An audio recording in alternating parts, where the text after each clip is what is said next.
Muito bem, estamos de volta com o SBT Notícias desta terça-feira. Estamos recebendo aqui o empresário Gilson Baitaca, do ramo de transportadora. Bom, inicialmente, novidade aí no cenário nacional, na política, o Congresso aprovou a tabela do preço mínimo, uma das reivindicações dos caminhoneiros, né, durante o movimento grevista deste ano, e há muitos anos que vem reivindicando isso junto ao governo federal. Bom, inicialmente, eu gostaria que o senhor falasse sobre essa aprovação e agora só resta a sanção presidencial. Isso aí vai estar. Boa tarde, Valdecir. Boa tarde a todos. Exatamente, Valdecir. Na parte do governo, né, vamos falar assim de legislativo e executivo, o governo então editou essa medida provisória, publicou ela, dia 27 de maio, e aí ela tem um prazo para se tornar lei, que é de 60 dias mais 60 dias. Né? No total de 120 dias precisa ser votada no Congresso Nacional.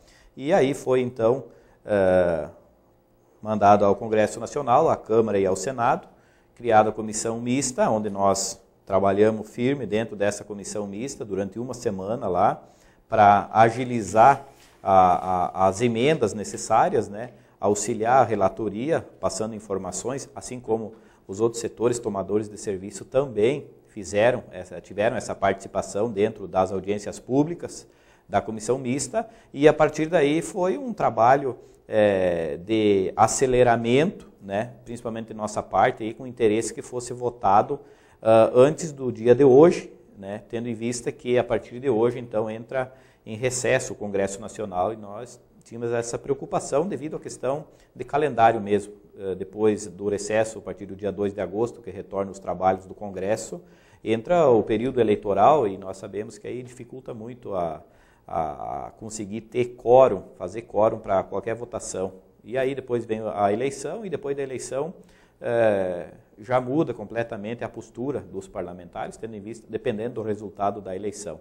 Tínhamos que fazer isso, conseguimos fazer em tempo recorde, aprovar na comissão mista, conseguimos levar para a Câmara dos Deputados e trabalhar em cima das lideranças do partido, fechar um acordo na Câmara, o que era importantíssimo, fechar o acordo na Câmara, para que ele não voltasse para discussões e debates dentro do Senado. Com isso, nós conseguimos votar na Câmara no final da tarde e na mesma noite remeter ao Senado e aprovar também no Senado, aí, como havia o acordo na Câmara, né, devido a alguns acordos que foram feitos de última hora ali, né, e nós cedemos por parte dos caminhoneiros aí algumas questões para todos os partidos, as lideranças dos partidos votarem favoráveis e não haver discussão e debate no Senado. E conseguimos aprovar. Agora estamos apostando aí que até sexta-feira o presidente da República sancione essa medida provisória, então, que passará a ter força, a ser lei, passará a ser lei, né? E aí passa então a NTT a fiscalizar, que é uma reivindicação dos caminhoneiros, né?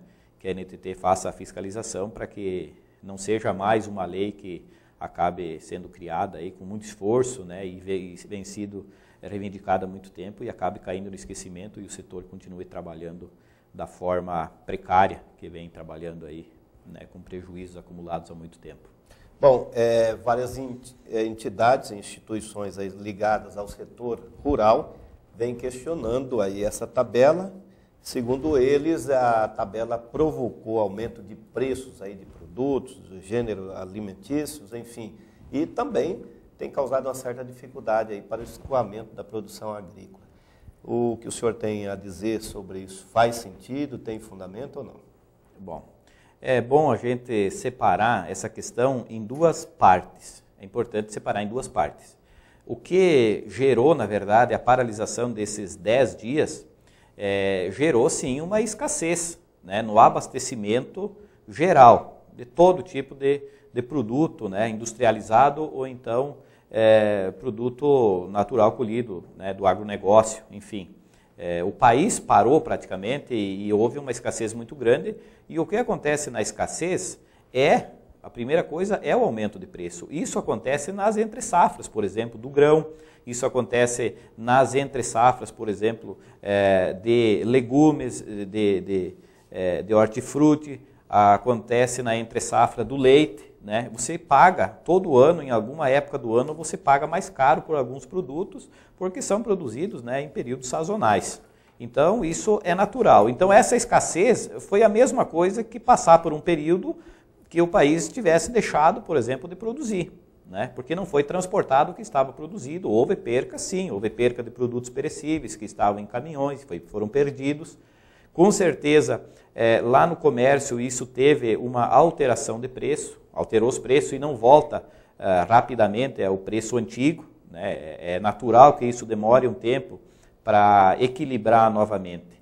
Agora, o que nós contestamos é que esse aumento de preço ao consumidor tem ocasionado pelo piso mínimo do frete, pelo tabelamento do custo do frete. Aí é que nós contestamos.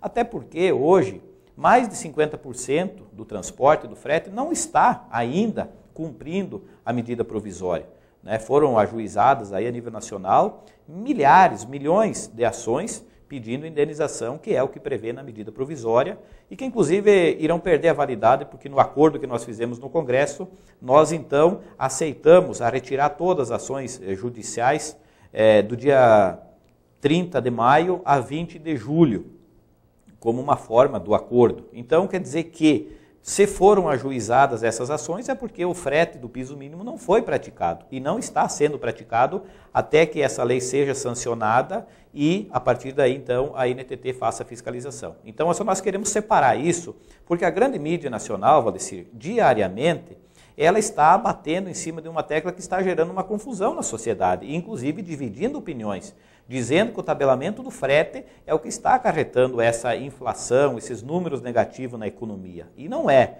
O que gerou isso foi os 10 dias paralisados. E isso é natural que acontecesse. Um setor ou qualquer classe trabalhadora, ela não paralisa para gerar lucro, por exemplo, para o governo ou para a empresa patronal que emprega, para a empregadora. Ela para exatamente para promover, né, uma chamada de discussão para ser vista, ser reconhecida a sua importância e que ela seja valorizada. E isso foi a finalidade, né? E, inclusive, nesse momento, foi um sentimento muito grande de toda a sociedade, Valdecir, que contribuiu, que colaborou, porque não foi apenas aí uma demanda dos caminhoneiros. Toda essa crise que o Brasil vem passando, institucional, política e econômica, em virtude, a maior parte, da corrupção, a sociedade está farta disso e não aceita mais. Então, esse apoio aos caminhoneiros não foi que a sociedade falou, não tem que aumentar mesmo o frete, tem que melhorar o piso mínimo do frete. Não, nós estamos aqui apoiando porque somos contra o aumento abusivo da forma que vem sendo praticado na gasolina, no óleo diesel, no gás de cozinha, nas tarifas de energia, através de impostos ou do aumento do próprio produto. A população está farta, né? Então, com isso foi, inclusive, que teve o sucesso que teve essa paralisação, um sucesso que eu digo aos olhos dos caminhoneiros, né? Porque aos olhos da sociedade a gasolina não baixou, o gás de cozinha não baixou, os produtos ficaram mais caros com a escassez, isso é fato, né? Os caminhoneiros têm uma dívida moral com a sociedade brasileira por resto da vida, né? E que são solidários, assim que qualquer categoria, que qualquer classe ou a própria sociedade em geral, né, levantaram uma bandeira aí justa, que seja de interesse da sociedade, para o bem coletivo da sociedade, os caminhoneiros estarão juntos fazendo a frente. Até porque hoje é a categoria que tem a maior força dentro desse país pela importância que tem e estava esquecida há muitos anos, né? Foi ressuscitado aí um gigante que estava fragilizado, desacreditado, escravizado, para falar a verdade, né? Então, são coisas assim que tem que ir agora vai se ajustando, se equilibrando. O piso mínimo do frete não vai trazer nada de alteração na inflação, esse tipo de coisa, até porque quando anunciou o piso mínimo, toda a indústria já aumentou os preços e vai ter que voltar atrás, porque, né, esse valor não está sendo repassado aos caminhoneiros. Certo. Isso aí não pode despertar o interesse, aí eu vi alguns comentários, que pode surgir aí novos segmentos querendo aí comprar caminhões devido aí essas condições que foram criadas aí dessa tabela, Baitaca? Olha, Valdecir, isso a gente ouve diariamente. Nós entendemos isso do setor como uma forma de ameaça, né, de amedrontar a categoria, ou de então fazer com que a categoria se preocupe com uma coisa que é possível. Dentro do livre mercado é possível. Nós estamos em livre mercado, a livre iniciativa, o artigo 170 da Constituição Federal, assim como é normal que muita gente, de repente, tenha o interesse de vir abrir supermercado em Lucas do Rio Verde, porque está em fase de crescimento populacional, né? Nós temos o risco de ferrovias cortarem o estado em todas as regiões, de norte a sul do estado ou do país, o que diminui também a demanda por caminhões. Isso é um risco, né? Agora, temos que saber quem é que está disposto a correr esse risco, né, e fazer a gestão desse negócio. Quem é que está disposto, dependendo da situação confortável ou não que está, de querer, por exemplo, pagar para ver. Sabe o que eu quero falar? Ou querer dizer assim, como birra, nós vamos fazer isso. Esse risco nós estamos correndo há muitos anos com as promessas de ferrovias que nunca chegam. Certo. Bom, o projeto, para concluir esse assunto, o projeto acabou sofrendo algumas alterações. Quais foram essas mudanças para que ele pudesse ter sido apreciado e aprovado no Congresso Nacional? Ele recebeu algumas emendas ali, tendo em vista que a medida provisória ela previa a publicação da tabela e da resolução da NTT em 5 dias, a partir do dia 27 de maio, e como teve ali, que seria na segunda, terça, quarta, quinta e sexta, daria os 5 dias, né, o acordo foi fechado no domingo, dia 27, na quinta-feira foi feriado de Corpus Christi e na sexta foi recesso em Brasília. Então acabou ficando 3 dias para publicar a resolução com a tabela. A NTT trabalhou praticamente dia e noite para poder fazer essa regulamentação da medida provisória. E ali ficou várias falhas, né? Uma delas, inclusive, é a questão dos próprios números da tabela. Houve ali alguns números que nem mesmo o setor do transporte concorda, que ficou números acima do custo. E nós nunca pedimos valor acima do custo. Nós pedimos o custo do frete, o custo. E isso é piso mínimo, é o custo para você fazer uma viagem. E em alguns trajetos, como ela foi elaborada de forma por trechos, alguns trechos ficou acima, outros trechos ficaram abaixo. Então, isso é um dos ajustes, né, que precisa ser feito, que são os ajustes dos números dos valores. Outros ajustes, por exemplo, é a própria indenização, que tinha ficado o valor de 2 vezes o frete do piso mínimo, diminuído do valor pago. Então agora ficou 2 vezes o valor, a diferença apenas entre o valor pago e o valor do piso. Então quem cometer essa infração de contratar um frete abaixo do piso mínimo, a indenização que ele terá que pagar ao caminhoneiro é 2 vezes essa diferença, e não mais 2 vezes o frete do piso menos o valor pago. Isso diminui o valor da indenização.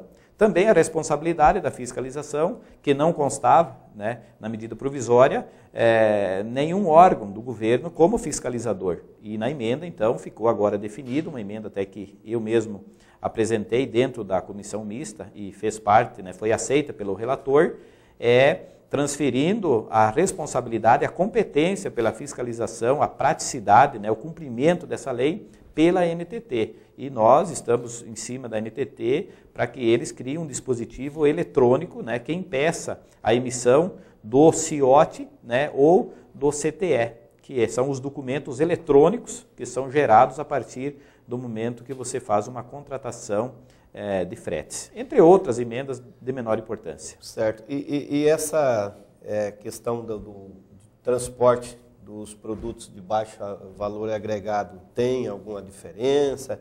Tem também aquela questão como do retorno do caminhão? Existe alguma... Pode fazer assim, alguma concessão nesse sentido no valor do frete ou não? Não.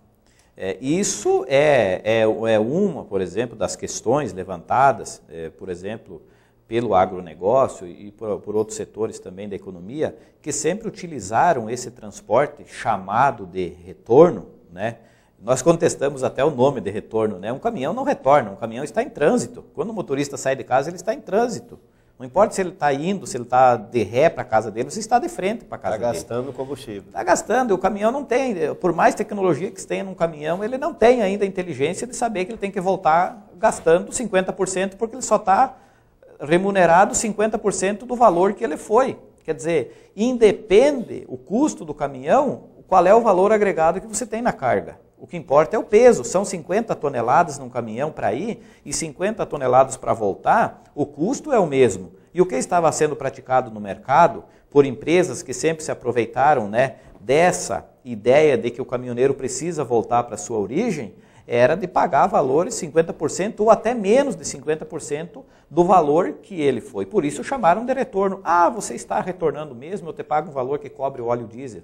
Mas e quem é que vai cobrir o desgaste maior de pneus, o tempo maior que vai ter que ficar lá para carregar, o tempo maior que vai ficar aqui para descarregar, e mais todos os problemas da estrada, porque ele não vem mais vazio, ele vem, demora um tempo muito maior, tem horários inclusive para trafegar, tem um pedágio a mais, que são os eixos que ao invés de vir suspenso, vem rodando. O custo dele é o mesmo custo de ida, então não faz sentido ele receber, se ele para ele já está ganhando uma margem mínima de lucratividade, por que que na volta ele tem que vir por 50% desse valor? Não faz sentido nenhum, qualquer pessoa sabe disso, que não faz sentido. O caminhão está em trânsito, né? E assim também nos períodos de entre safra, aonde as trading ou os próprios produtores seguram um produto disponível para pegar um preço melhor pela escassez desse produto, e nessa época, porque o volume é menor, se paga também 30% a menos do que se paga no valor da safra. É bem ao contrário, você pega um valor, aumenta o valor do produto e baixa o valor do frete. Não faz sentido. O gasto para levar em período de safra ou na entre safra é o mesmo, mas se aproveitam dessa demanda, dessa artimanha, né, de oferta e demanda, que aí sobra caminhões no mercado, mas não é porque está sobrando que você tem que trabalhar no prejuízo. Certo. Bom, eu não poderia deixar de perguntar, que foi também aí um avanço que vocês obtiveram, os caminhoneiros, que é a questão do eixo suspenso. Acho que fizeram justiça, né? Se o eixo está suspenso, por que cobrar esse eixo suspenso nas praças de pedágios, né? E tinha um ou outro que vocês pleiteiam, foi aquelas multas sofridas, né, durante aí as paralisações, as manifestações dos caminhoneiros. Essa ainda não está resolvida, essa questão das multas, né? Veja bem, as multas também são dois tipos de multa. Uma multa é a multa de trânsito, que está previsto, né, foi criado naquela paralisação de 2015, a previsão de uma multa de trânsito aí de R$5.000 por veículo sobre a pista, parado sobre a pista, né, impedindo o tráfego de outros veículos. Nessa paralisação não houve esse problema porque os veículos ficaram fora, foram todos retirados sobre a pista. Mas houve por parte da AGU, né, uma acusação de low cost, que seria o quê? Seria empresas de transporte, né, promovendo a paralisação, apoiando a paralisação, o que não é permitido por lei, né? A paralisação deve ser feita por uma classe trabalhadora, ou então empregada, né, ou então por autônomos. E nesse caso as empresas não são, né? E então foram acusadas de promover esse local, se o governo expediu multas aí, né, através da AGU, inclusive estão no STF aí, multas na faixa de 11 milhões de reais por veículo, que foi identificado como veículo de pessoa jurídica, né, veículo emplacado em nome de empresa. E nisso daí existem caminhoneiros autônomos, por exemplo, que pela questão tributária, ele acaba criando um CNPJ, o que é permitido, tendo apenas um caminhão, às vezes no valor, esses caminhões pequenos, chamado caminhão toco, esses caminhões pequenos, um caminhão que vale R$20.000 a R$40.000, sofreu uma multa de 11 milhões de reais. Né? Então, nós já iniciamos um trabalho... É a chamada multa confiscatória, né? Que exatamente. Se vender o patrimônio, não paga. Impede completamente, né, a empresa a trabalhar, porque não tira mais nenhuma certidão. Não tira mais nenhuma certidão, vai confiscar o bem, o que não é suficiente. Né? Então, isso é uma preocupação, porque tem muitos casos nessa situação. A AGU não deu uma sinalização positiva, foi colocado na medida provisória como uma emenda, foi colocada essa emenda, a AGU falou que deve pedir para o governo vetar essa emenda, vetar ela para voltar a discutir, para separar daí quem é caminhoneiro, por exemplo, de pequeno porte e quem é de grande porte. Nós defendemos que ninguém deve pagar essa multa, nós entendemos que a paralisação foi feita sim por caminhoneiros autônomos insatisfeitos, já, né, sem suportar mais as condições de trabalho, e que as empresas, os motoristas de empresas pararam, porque tiveram que parar porque colocaria em risco, mesmo que a rodovia não estivesse bloqueada, mas colocaria em risco dele trafegar e logo adiante, né, encontrar pessoas, porque se perde o controle das pessoas que estão na manifestação, encontrar pessoas que venham fazer a depredação do patrimônio ou até botar em risco a própria integridade física e a vida. Então nós defendemos que essas multas devem ser todas isentadas, independente do tamanho da empresa. Nós não sabemos de nenhum caso de empresário que ajudou, que contribuiu ou que incentivou essa paralisação. Tá certo. Bom, as informações que a gente tem aí do próprio governo, né, e também de que a multa é poder de polícia e só o judiciário, no caso aqui dessas multas aí aplicadas, só o judiciário poderia decidir sobre ela, sobre a aplicação ou não dessas multas, né? Vamos aguardar aí o desenrolar, sempre tem o embate jurídico em toda essa situação, né? Mas para finalizar aqui, nós estamos já vivendo aí o período pré-eleitoral, muitas novidades aí no cenário da política. O senhor hoje está afiliado ou a que partido? Eu estou afiliado ao PSB desde 2016, né? Hoje estou como presidente do PSB, de Lucas do Rio Verde, e estamos aí diariamente pela própria mídia, né? A gente acompanha aí as articulações e as especulações, né? Diariamente, o que você vê hoje e amanhã, às vezes, já vem uma notícia diferente. O cenário já é novo, o tabuleiro é outro, muda, né? Que quase que diariamente. É um período, né, de articulações, é um período... Mas o prazo já para as convenções se encerram dia 10 de agosto. Dia 5 de agosto é o prazo para as convenções e dia 15 de agosto para os registros de candidaturas. Exatamente. Certo. Então, pré-campanha vai até dia 5 de agosto. Aí 5 de agosto é convenções, e 15 de agosto é registro das candidaturas. Certo. O senhor tem alguma pretensão de estar aí no pleito ou não? Como que Olha, eu posso dizer que eu vivo no meio político, mesmo hoje estando sem um mandato eletivo, né? Estou como primeiro suplente, não faço parte também da gestão do executivo, né? Mas assim, a questão política para mim é quase que um oxigênio. Eu preciso estar por dentro de tudo. Acho que todos os brasileiros deveriam se envolver, né, de uma forma positiva, né? Eu tento buscar diariamente assim mais conhecimento, mais experiência. E tentar também fazer uma leitura, né, daquilo que está se desenhando, se programando, para a gente poder, de alguma forma, se precaver também. Né? O brasileiro, pelo que a gente está notando, quando ele vê todo esse cenário da política, né, vamos falar assim, da forma, do sistema que foi implantado e instituído no Brasil, ele acaba se afastando, a maioria se afasta, né? E aí dá espaço mais ainda para os maus políticos, sim, né? Vai estar que não é mais ou menos assim? Valdecir, eu vou falar como cidadão agora, como cidadão. Nós, como cidadãos, costumamos colocar toda a culpa das coisas erradas em políticos, né? Em quem está no poder ou esteve no poder. Esquecemos que essas pessoas não são extraterrestres. Saíram da sociedade. O povo escolheu essas pessoas, ou por intenção, né? Ou então por outra forma de omissão, de negociação e todos os tipos, né? E aí a população, aquela parte da população que não age dessa forma, de fato ela se revolta, né? Ela se revolta com a própria parcela da população, ela não aceita esse tipo de coisa e aí às vezes até radicaliza, né? Então a gente tem que entender que existe, né, todos os tipos de pensamento, mas as consequências que vêm, elas partem da sociedade. Mas o senhor entende que a coisa está melhorando, né? A partir do momento que vem esses debates, vem à tona, vou falar as coisas, né?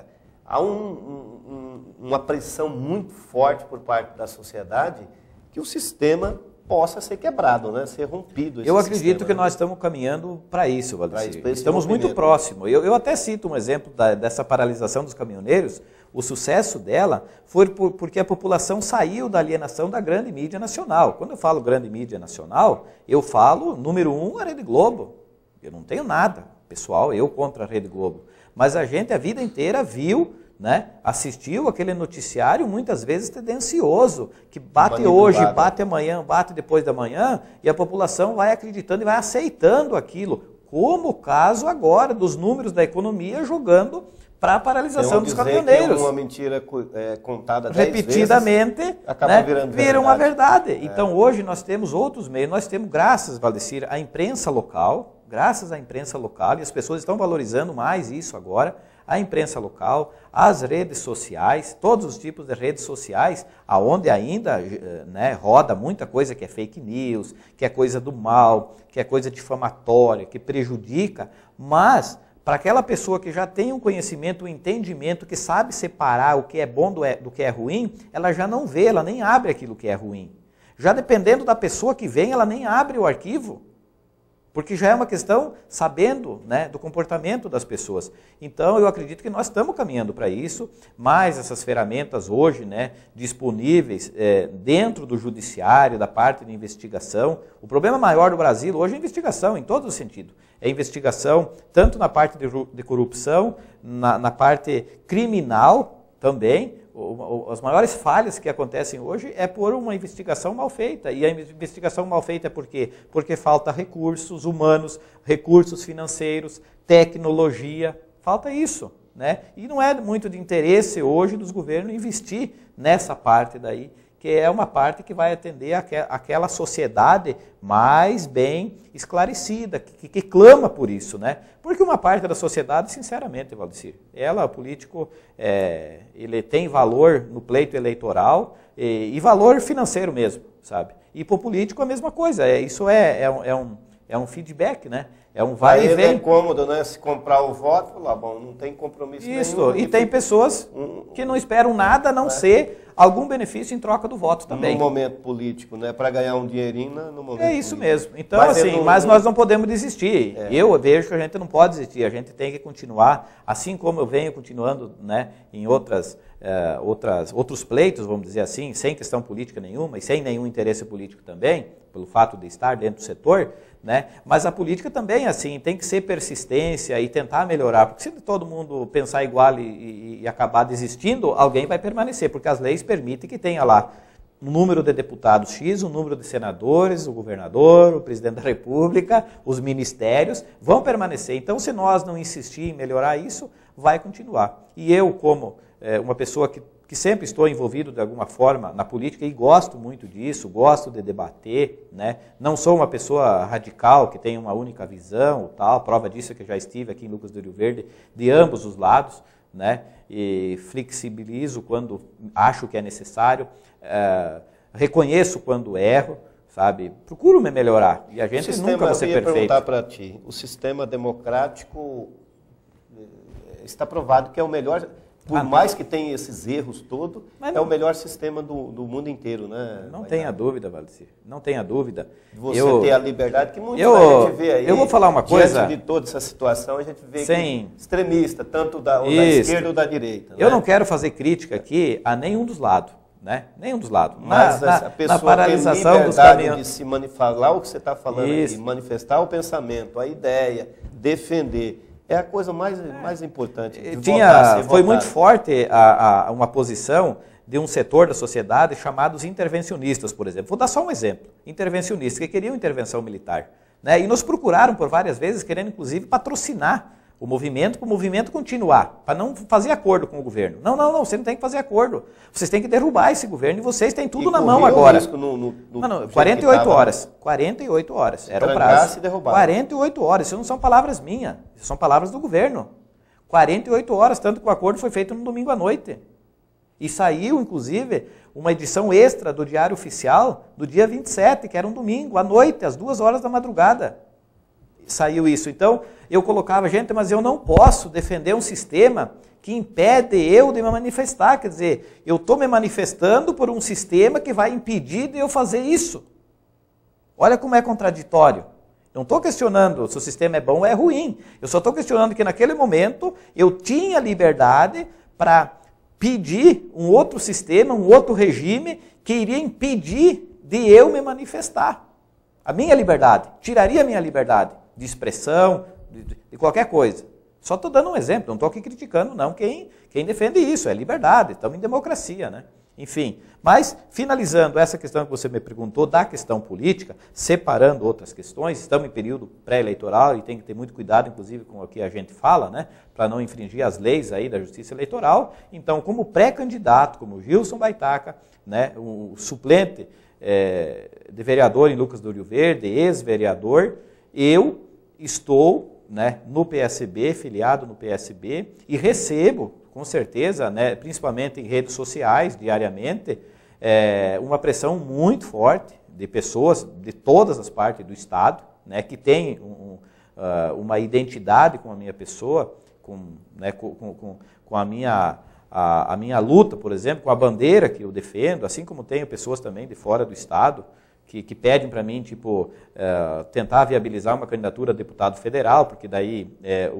os pleitos são maiores em Brasília e abrangem todo o território nacional. A gente sabe da dificuldade disso, já tivemos na política, a gente sabe. Então, eu estou hoje, né, tentando viabilizar como pré-candidato a deputado estadual. Na verdade, nem sou eu tanto que estou fazendo isso, são companheiros meus, né, que se identificam com aquilo que eu faço, com aquilo que eu penso, e uma pressão muito grande, né? O partido está de portas abertas, me abriu as portas para que eu faça esse trabalho, né, até dia 5 de agosto, de tentar viabilizar e chegar na convenção com um nome, vamos dizer assim, credibilizado, né, acreditado, que possa estar ali e reivindicar também uma candidatura para deputado estadual no estado de Mato Grosso.